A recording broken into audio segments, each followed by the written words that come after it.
Hey everyone, this is Vic Shattuck, and it's been a while since I've done an update, especially to my teammates, but I wanted to get out a special update this week, and it's going to deal with Google and Gmail and some of the other tools that you can find on Google and avail yourself to. So I wanted to start. Everybody has a Google account, and you can find your Google main page by clicking on your name up here in the upper right hand corner and going to the Google account, and then you will see that there are all kinds of settings that you can address and make changes to, and really define how you want Google to look for you.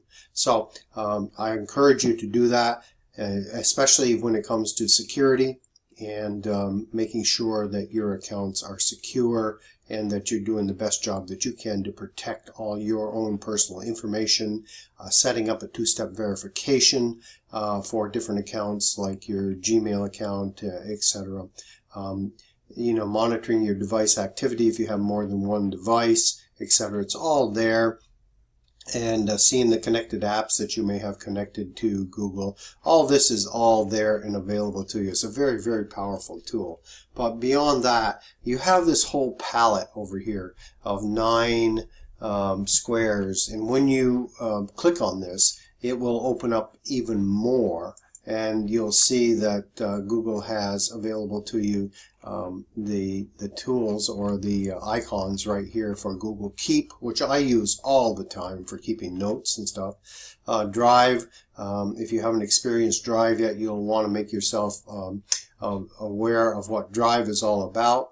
And because you can do documents there, you can do spreadsheets there, you can do presentations there, and you will be amazed because the capability parallels that of the Microsoft components that are out there, as well as Microsoft Word and Excel and PowerPoint. So if anybody wants to make a presentation, there it is. If you have a Microsoft product, you want to copy it, bring it into the Google component, you probably can do that very easily. And there will be tutorials available. All you got to do is Google them and you'll find them. So having said all that, I want to jump right into just a quick lesson on Gmail, because I feel that there's a lot of people wasting a lot of time out there because they don't know how to move around in Gmail and take care of some things that need to be taken care of. So, let's just say that you have a Gmail account and it might look like something like mine does. And when you have all this in front of you and you say, oh my God, oh my God, oh my God, oh my God, I got to go through all this stuff, Well, let's just take a look at a couple of things that you can do to help yourself. And let's start over here on the right hand side. Go to the wheel and go into settings. And the reason I want to do that is I want to show you a couple of things. The first one is labels. Now, here is where you can turn labels on and off, and you will need to play with these a little bit in order to understand what this really means and how to work with these. But you can create your own categories, your own labels, and you can establish new labels, and I'll show you how to do that in just a second here. And then you can either hide them or show them, and they will appear over here on the left hand side so that you can have quick access to them. Alright, so let's go back to the inbox, and let's just take I'm going to take an email that came in, and I'm going to say, alright, let's do something special with this. Okay, so I have one here from my doctor's office. It just came in. I was just at this doctor's office. Now, I'm going to say that I'm going to receive multiple emails from here. And I don't want to have to go searching through my inbox to find them. So what I'm going to do is I'm going to this drop down right beside the reply button, and I'm going to filter them. And you'll see this message comes up and it says filter, and it gives their address. I'm going to drop right down here and I'm going to say create a filter. And I'm going to say skip the inbox, and I'm going to apply a filter, and I'm going to choose a label. Remember, I took you to labels over underneath the wheel, and now I'm going to create a new label, and I'm going to say doctors. Alright, and then I'm just going to say create that label, and bingo, you see it also asked me down here if I want to filter the one message. Now if I had multiple messages from that doctor's office, it would say, it would match the number there of the number of messages that were there, and I can click this button and then create the label. From now on, any message that comes in from this particular doctor will be filtered through there, and it will be stored over here on the left hand side. This is all alphabetical to some extent here, and it'll be stored under a filter called doctors. Now you probably want me to find that, don't you? Well, I will, but give me just a second here. Okay, there it is right there, doctors. Okay, so anytime that a new email comes in, it'll be under there. I'll give you an example of a filter that I've done in the past that may be more pertinent. Let me move on over into one of my other accounts here, and let's see here.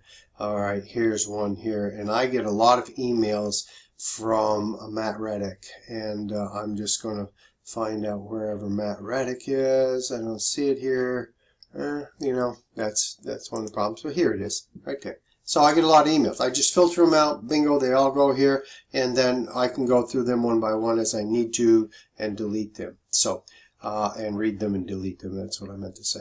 Okay, so that's how you create a filter to sort of organize your Gmail so that you don't have to scroll through all this stuff every time that you want to get through it.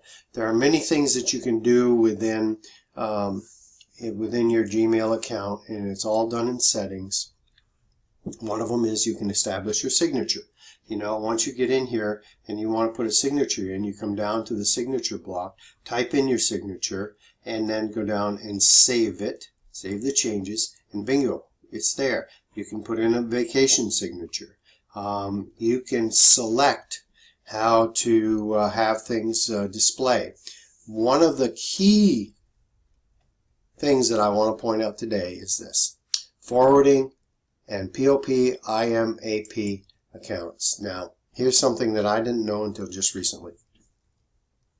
The old protocol for email was Post Office Protocol, POP. The newer protocol is IMAP. So, if you have your Gmail set up with POP, it's most likely, if you delete it on one device, it still stays on another device. So if you have it on your Gmail on your cell phone, you delete it there, you come back over to your desktop or your laptop, it's still there. If you delete this, if you disable this rather, and you enable IMAP right here, and then these settings will be in place. Auto expunge rather, immediately after updating the server. So when you delete something on one device, it's going to delete on the other device. It's going to clear out your email a lot easier. Just want to point that out to you. Guys, have fun with Gmail. There's a lot of power in here. I've gone on for 8.5 minutes here. I don't want to belabor this subject anymore. I'm just going to let it go at this point in time. You know that I'm with Karatbars, and I'm with a couple of other companies right now, but I just wanted to make sure that I got this out to everybody that is on my team, basically, and I want to make sure that you are aware of all the neat little tools that are available in Google. Have a great day.